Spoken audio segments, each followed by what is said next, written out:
முன்னாடி justice GR. Swaminathan sir அவர்களை chairman படத்திற்கு பூ அஞ்சலி செலுத்திவிட்டு மேடைக்கு ஒரு 10 ஆண்டுகள் கேட்டுக்கொள்கிறேன்.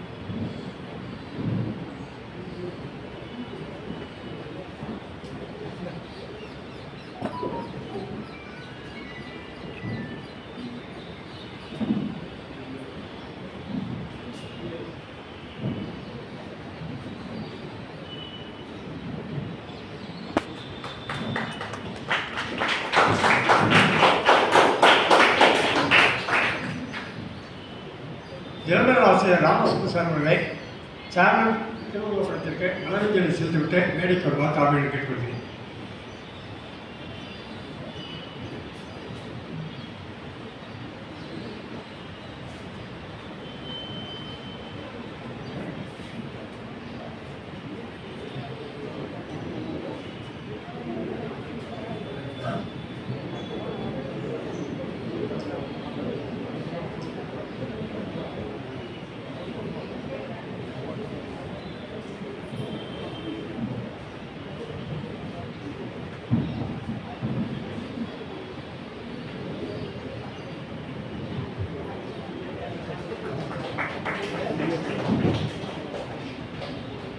எங்கள் வங்கியின் MD CEO திரு காமகோடி சார் அவர்களை சேர்மன் திருவள்ளுவர் படத்திற்கு மலரஞ்சலி செலுத்திவிட்டு மேடைக்கு ஒரு கேட்கிறேன்.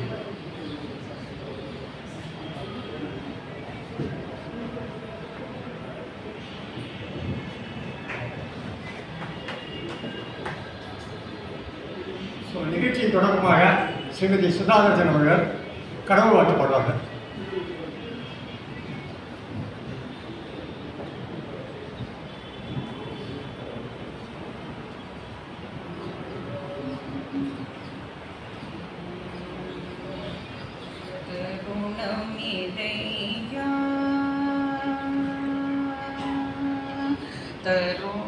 தருணமிதையா தையை புரி துதி கையா புரிய தருணமிதையா தையை புரி துதி கையா உரிய தருணமிதையா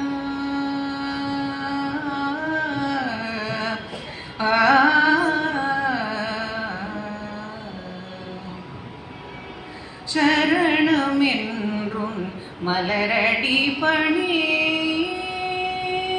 சரணம் என்றும் மலரடி பணி தமியனை தவிக்க விடாமல் தருணமிதையா உன்னருளல்லதோ துணை இனி உலகில் இல்லையே உன்னருளல்லதோ துணை இனி உலகில் இல்லையே என்ற முன்னவனே யானை முகனே முருகனன் கருள் தூதி கையனே முக்கள் பரமகனே விக்ன விநாயகனே முக்கனி போதக பிரியனே அபயம் அபயம் இறைந்து வந்தருள் தருணமிதை யாதையை பூரி துதி கை யாவுரிய தருணமிதையா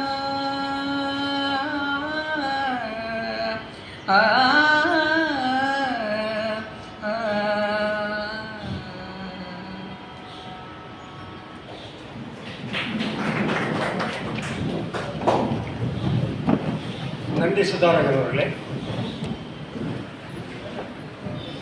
எங்கள் வங்கியின் நிர்வாக இயக்குனர் தலைமைச் செயல் அதிகாரி திரு காமகோடி சார் அவர்களை வரவேற்புரை வழங்குமாறு தாழ்மையுடன் கேட்டுக்கொள்கிறேன்.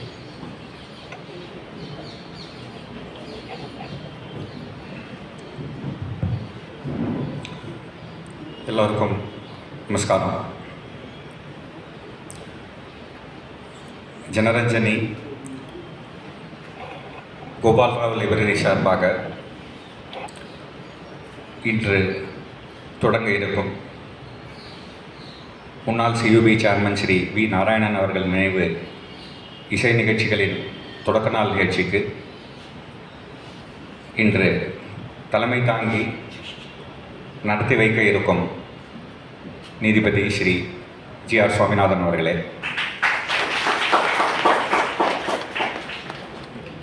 இந்த நிகழ்ச்சியினுடைய முக்கிய விருந்தினராக கலந்து கொள்வதற்காக வந்துள்ள தினமலர் ராமசுப்பு அவர்களே,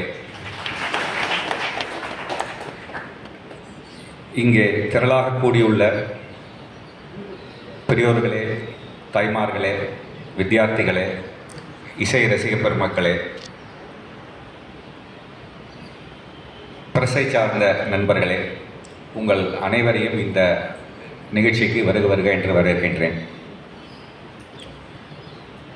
ஸ்ரீ ஜி.ஆர். சுவாமிநாதன் அவர்கள் இன்று வந்து இந்த நிகழ்ச்சியை ஆரம்பித்து வைப்பது என்பது உள்ளபடியே நாங்கள் அனைவரும் செய்த ஒரு பாக்கியமாகும். அவருடைய நீதி சேவையை பற்றி அறியாதவர்கள் இன்று தமிழ்நாட்டிலேயே இருக்க முடியாது. பலதரப்பட்ட வழக்குகளுக்கு, பல்வேறு விதமான பிரச்சனைகளுக்கு சட்டத்தையும் முழுதாக உள்வாங்கிக் கொண்டு, அதே சமயம் அதில் இருக்கும் மனித நேயத்தையும் குறிப்பாக பார்த்து நீதி வழங்குவதில் அவருக்கு நிகர் அவரே தான் என்று நாம் அனைவரும் அறிவோம். அத்தகைய ஒரு நீதியரசர், அதுவும் அவர் நம் ஒருங்கிணைந்த தஞ்சாவூர் மாவட்டத்தைச் சேர்ந்தவர். நம் பகுதியிலிருந்து சென்று இன்று ஒரு நீதியரசராக பொறுப்பேற்று அதில் ஒரு தன்னை முத்திரையும் பதித்து அவர் இன்று வந்து நமக்கு விழாவை தொடங்கி வைப்பது, அதை எல்லா விதத்தையும் தாண்டி அவர் ஒரு இசை ரசிகரும் கூட. இன்று வந்து நமக்கு இந்த நிகழ்ச்சியை தொடங்கி வைப்பதற்காக வந்து ஆரம்பித்து வைப்பதற்கு அவரை வருக வருக என்று இருகரம் கூப்பி வரவேற்கின்றேன். தினமலர் நாளிதழ் பற்றி நான் சொல்ல வேண்டிய அவசியமில்லை. தினமும் நம்முடைய காலை தினமலருடன் தான் தொடங்குகிறது. அந்த தினமலர் நிறுவனருடைய ராமசுப்பையருடைய பேரன் இவரும் ராமசுப்பு தான். திருச்சியிலிருந்து தினமலருடைய கோட்டையை காத்து வருபவர். அவரும் இன்று அந்த தினமலருக்கும் அவருடைய சித்தப்பா, பெரியப்பா, அப்பா எல்லாருக்கும் வந்து, அதுவும் தினமலருக்கும் சிற்றுவன் வங்கிக்கும் ஒரு நெருங்கிய தொடர்பு உண்டு. அதை தொடர்ந்து அவரும் இன்று வந்து நமக்கு இந்த விழாவை நடத்தி கொடுப்பது என்பது நாம் எல்லாம் செய்த ஒரு பாக்கியம். அவரையும் வருவதாக என்று வரவேற்கின்றேன். இங்கே சிற்றுவன் வங்கியின் முன்னாள் இந்நாள் ஊழியர்கள், எக்ஸிக்யூட்டிவ்ஸ்கள் வந்துள்ளீர்கள். அதைவிட நகரத்தைச் சேர்ந்த என் தந்தையாருடன் நீண்ட காலம் பழகியவர்கள் பல பேர் இன்று வந்துள்ளீர்கள். உங்கள் அனைவரையும் இன்று வருகை தந்து இந்த நிகழ்ச்சியை சிறப்பிப்பதற்காக வருகை தந்து அவருடைய நினைவஞ்சலியும் செலுத்தி செல்வதற்கு வந்ததற்காக எங்களுடைய வங்கி சார்பிலும், எங்களுடைய குடும்ப உறுப்பினர்களின் சார்பிலும் மற்றும் கோபால்ராவ் லைப்ரரி ஜனரஞ்சனி சார்பிலும் வருக வருக என்று வரவேற்று, இதே போன்ற ஒரு ஆதரவை தொடர்ந்து வரும் இசை நிகழ்ச்சிகளுக்கும் அனைவரும் தர வேண்டும் என்பதை மீண்டும் ஒரு முறை கேட்டுக்கொள்கிறேன். நிறையாக வேத பாடசாலை மாணவர்களும் வந்துள்ளீர்கள். இன்று உபன்யாசத்திலிருந்து தொடங்கி நாளை இசை கச்சேரிகள், வரிசையாக வாத்திய கச்சேரிகள் எல்லாமே இருக்கின்றன. இந்த தொடர்ச்சியாக எல்லா நாட்களும் வந்திருந்து அனைவரும் கேட்டு ரசிக்க வேண்டும் என்று கேட்டுக்கொள்கிறேன். இந்த நிகழ்ச்சியை கவர் செய்வதற்கு வந்துள்ள பிரஸ் நண்பர்களுக்கும் மீண்டும் ஒரு முறை நன்றி கூறி, உங்கள் அனைவருக்கும் வருக வருக என்ற இந்த நிகழ்ச்சிக்கு கூறி இதனுடைய ஆதரவு தொடர்ச்சியாக இருக்க வேண்டும் என்று மீண்டும் ஒரு முறை கேட்டுக்கொண்டு வாய்ப்புக்கு நன்றி கூறி விடைபெறுகிறேன். நன்றி, வணக்கம்.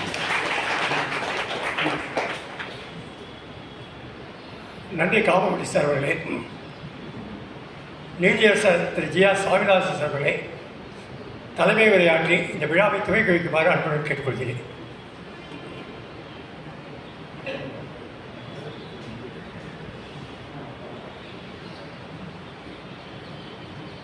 இங்கே கூடியிருக்கும் அனைவருக்கும் என்னுடைய இனிய மாலை வணக்கங்கள். கமோடி சாருக்கு என்னுடைய மனமார்ந்த நன்றிகள். என்னை பற்றி ரொம்ப வசதியாக சொன்னீங்க. அதுக்கு எனக்கு தகுதி எனக்கு இல்லைன்னு எனக்கு தெரியும். இருந்தால் கூட நீங்கள் சொன்ன மாதிரி ஆகணும் அப்படின்னு நீங்கள் சொல்கிற ஆசீர்வாதமாக எடுத்து மனசார எடுத்துக்கிறேன். நான்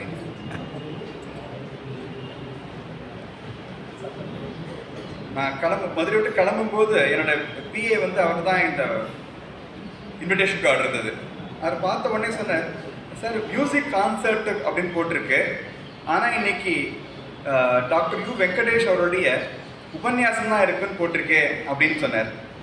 நான் சொன்னேன், டாக்டர் வெங்கடேஷோட உபன்யாசமே மியூசிக் மாதிரி தான் இருக்கும் அப்படின்னு நான் சொன்னேன். நான் ஏதோ மேலே ஒரு அதுக்காக ஒரு கூட்டிலாம் நான் சொல்லலை. நான் ஏற்கனவே அவரோட உபன்யாசம் நேரடியாக நான் 3 முறை கேட்டிருக்கிறேன். இது நான் 4வது முறை. அதனால ரொம்ப சந்தோஷமா இருக்கு இந்த இடத்துக்கு வந்தது. அதோட இந்த வென்யூ எனக்கு ரொம்பவே எனக்கு பிடிச்சிருக்கு. எனக்கு ஒரு லைப்ரரி. இன்ஃபேக்ட் நான் வந்து என் பேர் ஏன் சுவாமிநாதன் என் பேர் வச்சிருக்கான்னா, நான் சுவாமியில பிறந்தேன், அதனால தான் சுவாமிநாதன் பேர். So I am son of the soil only. சரியா? ஆனால் எனக்கு வந்து ஒரு நடுத்தர வர்க்க குடும்பம் தான்.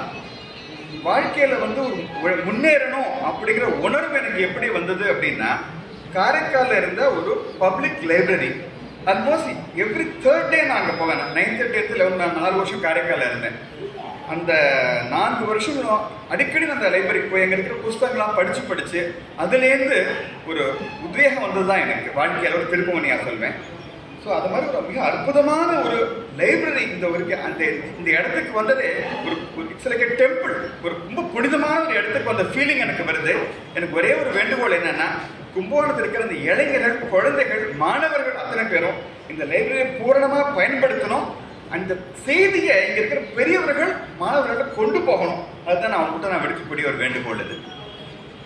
இந்த இதில் நாளைக்கு பார்த்தீங்கன்னா, நாளைக்கு ரஞ்சினி காயத்ரி, நாளன்னைக்கு பிரின்ஸ் ராமவர்மா, அடுத்தடுத்து அற்புதமான நிகழ்ச்சிகள்லாம் வந்து ஏற்பாடாயிருக்கு. எனக்கு ரொம்ப வருத்தமாக இருக்குண்ணா. இன்னைக்கு மட்டும்தான் கேட்க முடியும், அடுத்த நாள் இங்கே இருக்க முடியாதுங்கிறது எனக்கும் எனக்கு வருத்தமாக இருக்குது. But I am very happy. Hall is full அப்படிங்கிறதுல அது அந்த கும்பகோணம் மக்களுடைய அந்த ரசிக்க அந்த தரத்தை காட்டுறது அப்படிங்கிறத நான் புரிஞ்சுக்கிறேன். அதை இன்னொரு விஷயம் என்னன்னா, காம்போடி சார் முகஸ்துக்காக நான் சொல்லலை, அவள் அப்பாவோட நினைவாக இதை ஆர்கனைஸ் பண்ணிருக்கா. எந்த ஒரு விஷயத்தையுமே ஒரு அர்த்தபூர்வமாக ஆக்குறது, make a meaning out of anything அப்படிங்கிறது தான் அது. ஸோ அப்பாவோட விரும்பின ஒரு இதை கொண்டாடாம எல்லாரும் ரசிக்கிற மாதிரி ஒரு அற்புதமான ஒரு நிகழ்ச்சி இங்கே ஏற்பாடாகி இருக்கிறது. அண்ட் இன்ஃபேக்ட் ஒரு மாதிரி நிகழ்ச்சி ஏற்பாடு பண்ணுறதுலாம் சாதாரணம் கிடையாது. நான் வந்து ஒரு முழு நேர ஒரு சமுதாய ஊழினா ஒரு 30 வருஷமாக இருந்தேன்.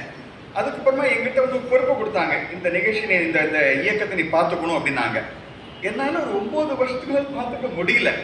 அதுக்கப்புறமா வந்து 1995 அந்த விஜிலுங்கிற அமைப்புக்கு செக்ரட்டரி ஆனேன். 2004 நான் வந்து லிட்டரலி அபேண்ட். அதுக்கப்புறம் நான் முடியல. ஸோ ஒரு தொடர்ந்து ஒரு விஷயத்தை அப்படியே நடத்திட்டே வருதுங்கிறது ஒரு சாதாரண விஷயம் இல்லை. அதனால இந்த நிகழ்ச்சி ஏற்பாடில் அமைப்பாளர் அவளுக்கு என்னுடைய மனசார வாழ்த்துக்களை நான் தெரிவித்துக் கொள்கிறேன். And it's wonderful that you're organising a music concert. ஏன்னா நம்ம வாழ்க்கையில் என்றைக்குமே வந்து நம்மளோட லெவலை வசதியாக்கணும் அப்படின்னா ஒரு உயர்ந்த விஷயங்களை நோக்கி நம்ம நாட்டம் இருந்தால் தான் முடியும். அதுக்கு வந்து பெஸ்ட் என்னன்னா, கர்நாடிக் மியூசிக்கை தவிர்த்து ஒரு உயர்ந்த ஒரு விஷயம் கிடையவே கிடையாதுன்னு அடிச்சு நம்மளால சொல்ல முடியும். தொடர்ந்து நம்ம கர்நாடிக் மியூசிக் கேட்டே இருந்தா நம்ம அறியாமலேயே நம்மளோட மனசு வந்து ரொம்ப ஒரு இட் வில் கோ அப்வர்ட்ஸ் அந்த மாதிரியானது. ஸோ நம்ம வாழ்க்கையை வந்து ஒரு சப்ளைமாக மாற்றுறதுக்கான ஒரு சாதனமாக தான் நான் கர்நாடிக் மியூசிக்கை நான் பார்க்கிறேன். அப்படி ஒரு சிறந்த ஒரு மியூசிக் கான்சர்ட், ஒரு ஃபெஸ்டிவலையே என்னுடைய தகப்பனார் நினைவாக ஏற்பாடு பண்ணியிருக்கிற இந்த திரு காமெடி அவர்களையும் இந்த ஜனரஞ்சனி சபா அவர்கள் எல்லாருமே நான் பாராட்டுறேன். இந்த நிகழ்ச்சியை துவக்கி வைக்கிறதுல எனக்கு ரொம்ப ஒரு பெருமையாக இருக்குது, பாக்கியமாக நினைக்கிறேன். And I feel proud to be a part of this event. Thank you so much.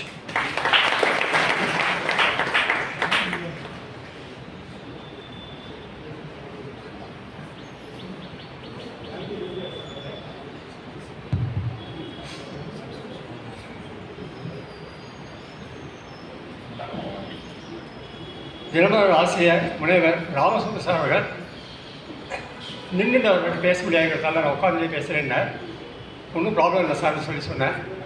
So அப்போ அவர் வந்து வாழ்த்துறை வழங்குமாறு அவரை அன்புடன் கேட்டுக்கொள்கிறேன்.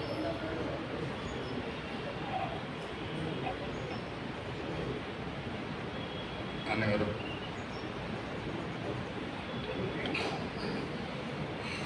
ஹலோ. ஸ்ரீ குருபியோ நமஹ. இந்த நிகழ்ச்சியினுடைய துவக்கி வைக்க வந்திருக்கும் நீதியரசர் ஐயா திரு ஜி.ஆர். சுவாமிநாதன் அவர்களே, சிட்டி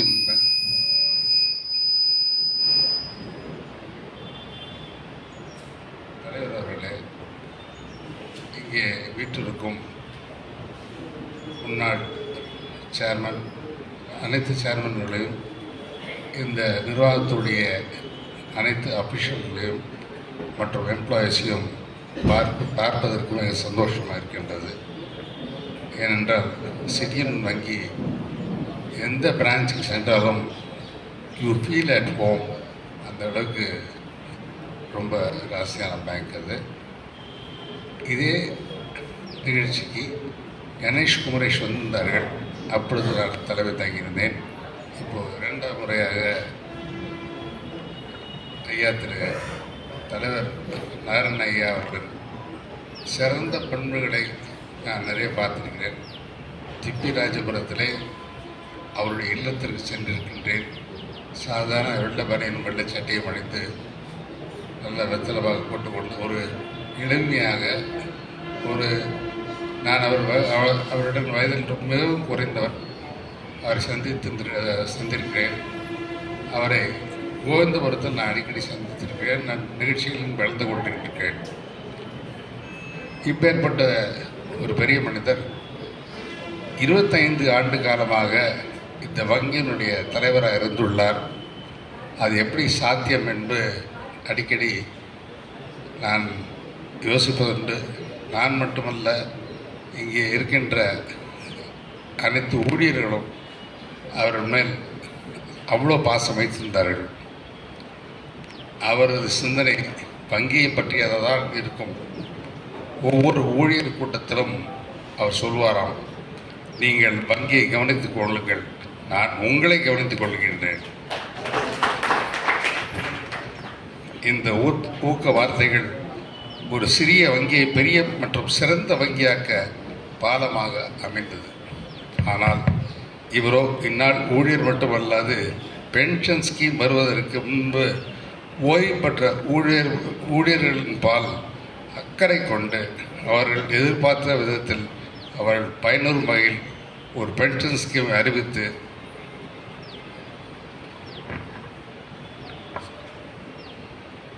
நடைமுறைக்கு கொண்டு வந்தாராம். இது அண்ணா தவறிய போவதற்கு முதல் வருடம், அதாவது 2003ஆம் வருடம் இதை பற்றி கேள்விப்பட்டேன். இந்த தர்ம சிந்தனை உள்ள தலைவரை ஊழியர் சமுதாயம் இன்றும் பாராட்டி கொண்டிருக்கிறது. அடுத்ததாக நான் சொல்வது சேர்மன் சாரின் மனிதநேய அணுகுமுறை பற்றியதாகும். ஒரு நிகழ்ச்சியை நினைவுபடுத்த விரும்புகின்றேன். 30/10/1984 அன்று நமது முன்னாள் பிரதமர் இந்திரா காந்தி தீவிரவாதிகளின் தாக்குதலால் கொல்லப்படுகிறார். அன்றைய தினம் எனது நண்பரின் கடையும் அடித்து நொறுக்கப்பட்டது. அது ஒரு கார்பெட் கடை. எல்லா ஃபர்னிச்சர்களும் சேதப்படுத்தப்பட்டன. அவர் சியூபியின் வாடிக்கையாளர். வியாபாரத்திற்காக கடன் பெற்றிருந்தார். இன்சூரன்ஸ் ஒருவர்கள் தான் செய்திருந்தார். அது அவர்களுக்கு போதவில்லை. அதை கேள்விப்பட்ட நமது ஐயா தலைவர் அவர்கள் தங்களுடைய பிரான்ச் மேனேஜர் மூலயமாக, மேலாளர் மூலயமாக கேள்விப்பட்டிருக்கிறார். அந்த கிளையண்ட்டோ ஆழ்ந்த மனத்துயரத்தில் என்ன செய்வது என்று தெரியாமல் தவித்து கொண்டிருந்திருக்கிறார். எப்படியா இருந்தாலும் மினிமம் 2 மாதங்களுக்கு வியாபாரம் செய்ய வாய்ப்பில்லை. இதை கேட்டவுடன் நமது தலைவர் அவர்கள் தானாக முன்வந்து, கிளையண்ட் அதை பற்றி எதுவும் கேட்கவில்லை, அந்த கிளை மேலாளரிடம் கூறியிருக்கிறார்.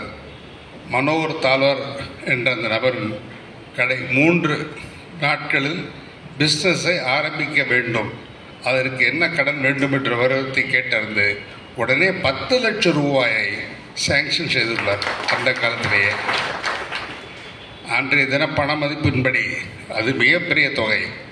அதை நண்பர் பின்னாட்கள் வியாபாரத்தை சீரிய முறையில் செய்து பிற்காலத்தில் இதே சிபி வங்கியின் டெபாசிட்தாரராகிவிட்டார். இதுதான் timely help with prudent judgement என்பார்கள்.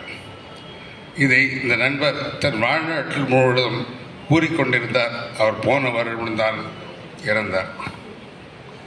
இன்னொரு நிகழ்ச்சியை கேள்விப்பட்டேன். ஒரு பெரிய வியாபாரி இன்கம் டேக்ஸ் ரைடில் மாட்டிக்கொண்டிருந்திருக்கிறார். ஏதோ பிரச்சனை, எல்லா டாக்குமெண்ட்டும் ரைடில் எடுத்து சென்று விட்டார்கள். அவர் சிபியின் முதல் தர கிளைண்ட் என்று அவருக்கு சேர்மன் அவர்களுக்கு தெரியும். ஏதும் செய்வதற்கு அசோகத்தில் நின்றவரை உடனே கிளை மேலாளரை கூப்பிட்டு அவருக்கு என்ன உதவி வேண்டுமோ செய்துவிடு என்று சொல்லி அனுப்பியிருக்கிறார். அன்றைய தினமே அவருக்கு உடனடியாக தேவைப்படும் தொகையை அளிக்கப்பட்டது. அந்த உதவியை வியாபாரத்தை நடத்தியவுடன் இன்கம் டேக்ஸ் கேஸ் நல்ல தீர்ப்பு பெற்று டாக்குமெண்ட் அனைத்தையும் மீட்டு விடுகிறார். இன்றும் அவர் இந்த வங்கியின் ஹை ரேட்டட் கிளைண்ட் என்று கேள்விப்பட்டேன். இந்த காலத்திலே காலத்திலே ஆன உதவியை அவர்கள் கேட்காமலே செய்த மாமனிதர். இந்த மாதிரி செய்த உதவிகள் எண்ணிக்கையில் அடங்காது. அடுத்த நான் அவரை பற்றி அறிந்த எளிமை குணம். சில சமயம் கும்பகோணம் நாகேஸ்வரன் வீதி ஒரு சமயம் கும்பகோணம் நாகேஸ்வரன் வீதியில் புதிய ஷோரூம் திறப்பு விழா அதிகாலை 7:30 மணி அளவில் நமது சேர்மன் கிளம்ப ஏற்பாடு செய்யப்பட்டு இருந்தது. அவர் 7 மணிக்கு திப்பிராஜபுரத்திலிருந்து புறப்படும் போது கார் ரிப்பேர் ஆகி விட்டது. கார் டிரைவரும் வங்கி அதிகாரம் மற்றொரு கார் ஏற்பாடு பண்ண ஆயத்தமானார்கள். ஆனால் இவரோ 7 மணிக்கு அங்கிருந்து ஆக வேண்டும் என்ற பிடிவாதம் வாங்க சொல்லி டிரைவர் அது டிவிஎஸ் 50 தானே கிளம்பி கரெக்ட் டயத்துக்கு ஷோரூம் ஓப்பனிங் வந்து சேர்ந்தாராம். இது மாதிரி எல்லாம் பணி நிமித்தமாக ஒரு முறை ஈரோடு சென்ற போது அதே மாதிரி ஒரு கார் ரிப்பேர் ஆகி அங்கிருந்த மேலாளர் ஒரு காரை ஏற்பாடு செய்தாராம். இவரோ பஸ்ஸில் ஏறி வந்திருக்கிறார். அப்பொழுது இது கிளை மேலாளர் அவரிடம் கேள்வி கேட்டிருக்கிறார். ஏன் ஐயா அப்படி செய்கிறீர்கள்ட்டு. நான் இன்னைக்கு மக்களுடன் பஸ்ஸில் பயணிப்பது, ப்ளீஸ் டோன்ட் இன்சிஸ்ட் என்றாராம். வங்கியின் தலைவராக இருந்தாலும் அவரது எளிமை மற்றவர்களுக்கு முன் உதாரணமாக அமைந்தது. ஒவ்வொரு தீபாவளி முதல் நாள் அன்றும் கும்பகோணம் கடைவீதி களை கட்டியிருக்கும். பக்கத்து கிராமங்களில் இருந்து குறைப்பாய், கருவிலிருந்து கைலிகள் மற்றும் மற்ற வகையான துணிகளை கொண்டு வந்து ரோட்டில் இருப்பார்களாம். அப்பொழுது இவர் தன்னுடைய நண்பர்களை கூட்டி சென்று பெரிய கடைகளுக்கெல்லாம் செல்லாமல் சிறிய தெருவில் உள்ள கடைகளுக்கு சென்று, எப்போதும் பெரிய கடைகள் இருக்கவே இருக்கின்றன, வருடத்தில் ஒரு நாள் ஊர் விட்டு வந்து வியாபாரம் செய்யும் இவர்களை அனைவரையும் ஆதரிக்க வேண்டும் என்று கூறுவாராம். இப்படி ஒவ்வொரு தீபாவளிக்கும் ஒரு நாளும் தவறாமல் நடைபெறுமாம். புலிக்கு பிறந்தது பூனை ஆகுமா? அதே போல அவருடைய மகன் என்னுடைய வயது சிறிதாக இருந்தாலும் அவருடைய பிஸ்னஸ் அப்ரோச் இன்றைக்கு சாதாரண வங்கியை ஆரம்பித்து இன்றைக்கு அகில இந்திய அளவிலே ஒரு பெரிய கம்பெனியை வங்கியாக உருவாக்கிய என அருமை சகோதரர் ஸ்ரீ காமகோட்டி அவர்களை என் வாழ்நாள் மறக்க முடியாத ஒரு நபர். I look upon him as my brother. Though he might be younger to me, he has understood me and all the clients' problems, and he has given solutions for that.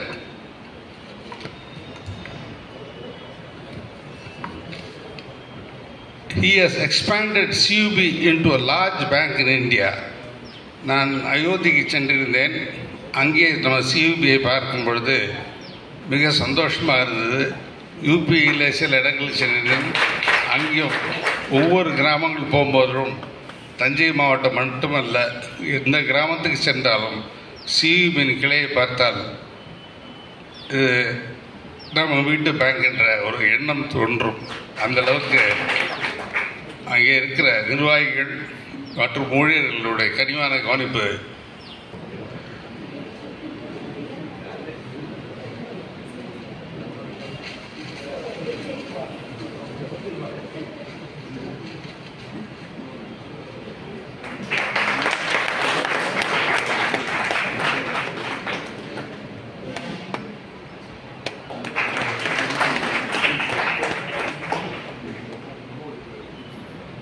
எங்கள் வங்கியின் முன்னாள் தலைவர் எஸ் பாலசுப்ரமணியன் சார் அவர்களை தினமலர் ஆசிரியர் திரு Ramasubramanian sir அவர்களுக்கு பொன்னாடி பொறுத்து நினைவு பிரசுரமாறு கேட்டுக்கொள்கிறேன்.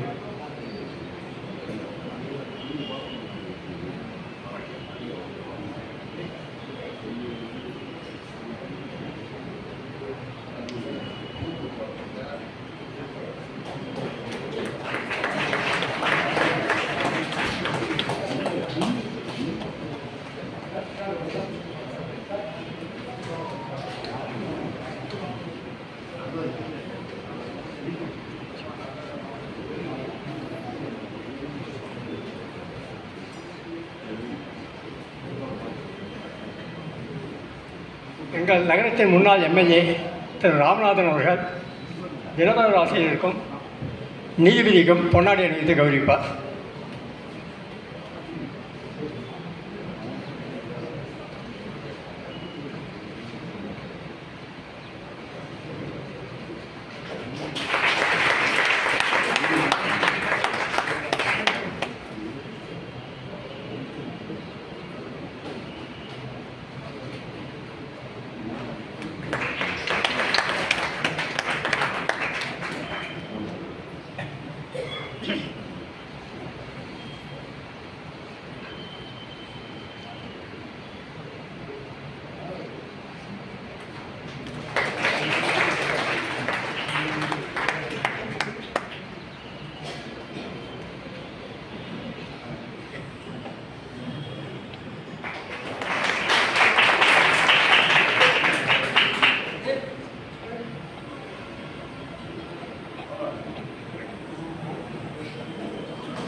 நேரம் ரொம்ப குறைச்சலாக இருக்குது, அதனால் நான் சீக்கிரமாக பேசி முடிச்சிடுறேன்.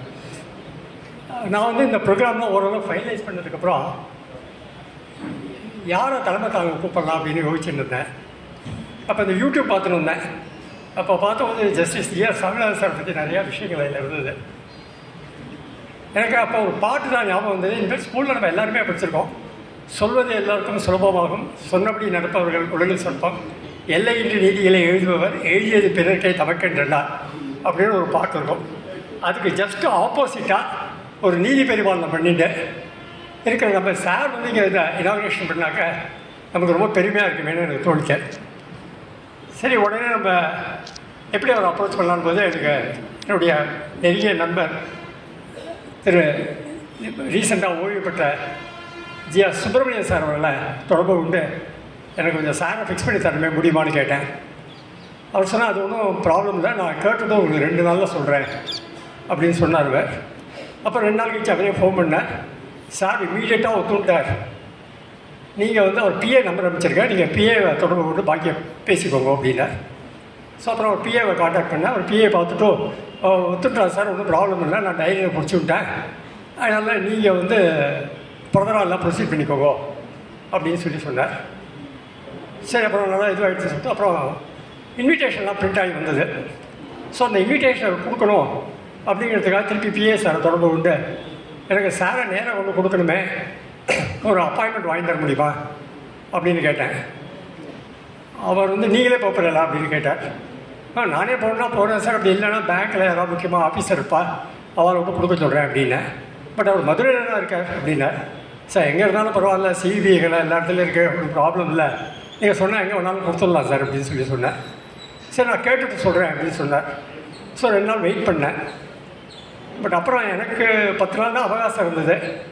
சரி, எங்கே சுப்பிரமணியன் சார் திருப்பி தொடர்பு கொண்டு இது போல் அவருக்கு இன்விடேஷன் கொடுக்கணும், அவர் பிஏ சார்கிட்ட வந்து அப்பாயின்மெண்ட் கேட்டிருக்காங்க, அவர் வாங்கி தரேன்னு சொல்லியிருக்கார். அவர் இங்கே கும்போணம் வந்தாருனாக்கா அவர் எப்படி காண்டாக்ட் பண்ணுறது, ஏன்னா அவர் நம்பர் என்கிட்ட இல்லை, அப்படின்னா இல்லை அவர் தெரியாத நம்பர்லாம் எடுக்க மாட்டார் ஜிகேபி அப்படின்னா. இல்லை பரவாயில்ல எனக்கு நம்பர் வேண்டாம், பட் அவரை எப்படி தொடர்பு கொண்டது கும்போணம் தான் அவரை தொடர்பு கொண்டு அவரை அழைச்சி வந்து இது பண்ண வேண்டாமா அப்படின்னு கேட்டேன். உடனே அவருக்கு வந்து பிஎஸ்ஓ அவருக்கு இருக்காருன்னு நினைக்கிறேன், அவர் நம்பர் வாங்கி தரேன், நீங்கள் அவரை காண்டாக்ட் பண்ணிக்கோங்க அப்படின்னார். நான் சொன்னேன் அவருக்கு பிஎஸ்ஓ இருக்காப்புல தெரியலையே அப்படின்னேன். ஓ அப்படியா, சரி நான் ஒன்று பண்ணுறேன், நான் அவரையே காண்டாக்ட் பண்ணிட்டோம் உங்களுக்கு நான் சொல்கிறேன் அப்படின்னார். ஸோ அவரை காண்டாக்ட் பண்ணிவிட்டு சொன்னார். அவர் வந்து ஒன்றுமே வேண்டான்ட்டார். வாட்ஸ்அப்பில் வந்து இன்விடேஷன் அனுப்ப சொல்லிட்டார். ஒன்றும் வேண்டாம், நான் 15 நிமிஷம் முன்னாடி வெளுக்கு வந்துடுறேன்னு சொல்லுவோம், எந்த ஃபார்மாலிட்டிஸும் வேண்டாம் அப்படின்னு சொல்லிட்டாருன்னு சொன்னேன். ஸோ நம்பர் அனுப்பிச்சிருந்தேன். நான் உடனே அந்த வாட்ஸ்அப்பில் வந்து அவருக்கு இன்விடேஷன் அனுப்பிச்சிருந்தேன். உடனே அடுத்த செகண்டு தேங்க்யூ சார் அப்படின்னு போட்டு ஒரு மெசேஜ் வந்துருக்கோம். எதுக்கு இதை நான் சொன்னேன்னாக்கா, ஒரு நீதியரசர் இவ்வளோ சிம்பிளாக இருப்பாதாங்கிறத நான் எதிர்பார்க்கவே இல்லை. ஸோ எனக்கு இந்த பாட்டு தான் ஞாபகம் வந்தது. அப்போ கண்ணதாசனோட ஒரு பாட்டு, நிலை உயரும்போது படிவு வந்தால் உயிர்கள் உன்னை வணங்கும் அப்படின்னு சொல்லியிருக்கான். அது தெய்வம் உன்னை வணங்கும்னு கூட சில பேர் சொல்லுவாள். அவரை எல்லா உயிர்களும் அவரை வணங்கும், தெய்வம் அவருக்கு எப்போதும் உறுதுணையாக இருக்கும்.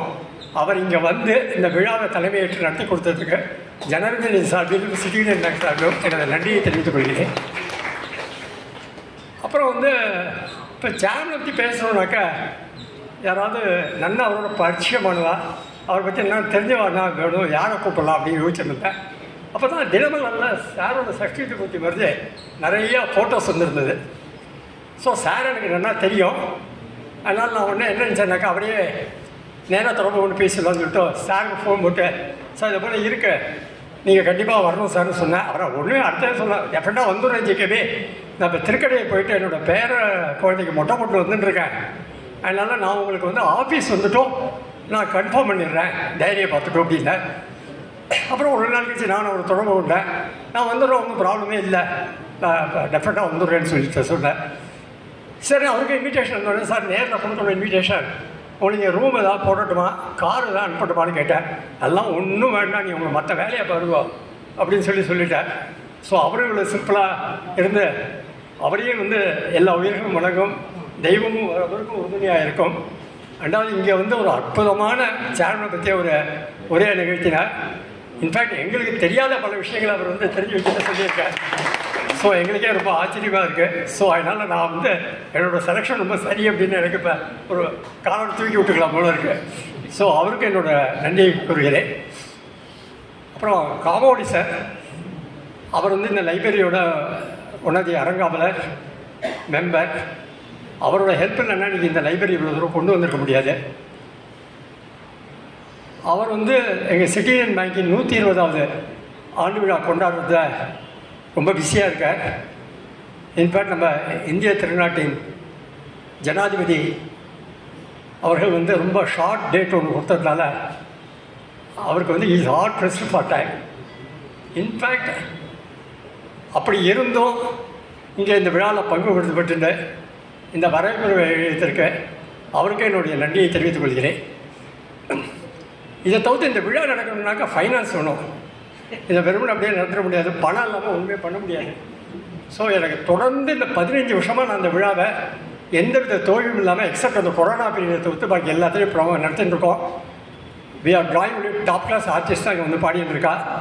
அதுபோல் தலைமையேற்று நடத்துருவாதான், ரொம்ப உயர்ந்த பதவியில் இருக்கிறவாதான் வந்து பண்ணிட்டு இருக்கா. ஸோ அது வந்து சிட்டிசன் பேங்க் சப்போர்ட்டும் எனக்கு இருக்குது. ஸோ மற்ற 5 வருஷமாக எனக்கு வந்து இந்த ஸ்பான்சர்ஸ் வந்து விடாமல் சப்போர்ட் பண்ணிட்டுருக்கா. அவங்களுக்கு என் நன்றியை தெரிவித்துக் கொள்கிறேன். அதை தவிர்த்து இந்த தடவை ஜோகோ கார்பரேஷன் அவர் டைரக்டர் சிவராமகிருஷ்ணன் அவர்கள் இன்றைக்கி ரொம்ப உதவி பண்ணியிருக்கார். அவருக்கும் ஸ்ரீராம் குழுமத்தின் ஆர் தியாகராஜன் சார் அவர்களுக்கும் எஸ்ஆர்எம் பல்கலைக்கழகத்தின் வேந்தர் திரு பச்சமுத்து அவர்களுக்கும் என்னுடைய நன்றியை தெரிவித்துக் கொள்கிறேன். பட் இது எல்லாமே இருக்கலாம், பட் ஆனால் நீங்கள் வரலனாக்கா இதுக்கு ஒன்றுமே பிரயோஜனமே இல்லாமல் போயிடும். அதனால் இது 15 வருஷமாக நான் நடத்துகிறேன்னாக்கா நீங்களாம் வந்து திரளாக வந்துட்டு இருக்கிறது தான் எனக்கு ரொம்ப இம்பார்ட்டண்ட்டு. ஸோ நான் அந்த மீட்டிங்கை வச்சுட்டோம், கச்சேரியெல்லாம் வச்சுட்டோம், ஐயோ கூட்டம் வருமானு யோசிச்சிருந்தேன்னு வச்சுக்கோங்க, ஒன்றுமே பண்ண முடியாது.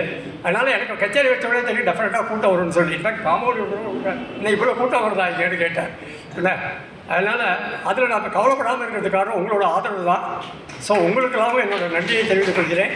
இந்த 4 நாள் நீங்கள் தினம் வந்து இந்த கச்சேரி கேட்டு ரசிக்கணும்னு கேட்டுக்கொள்கிறேன். இது உங்களுக்காகத்தான் நாங்கள் அரேஞ்ச் பண்ணுறோம். ஸோ உங்கள் சப்போர்ட் எப்போதுமே தேவை.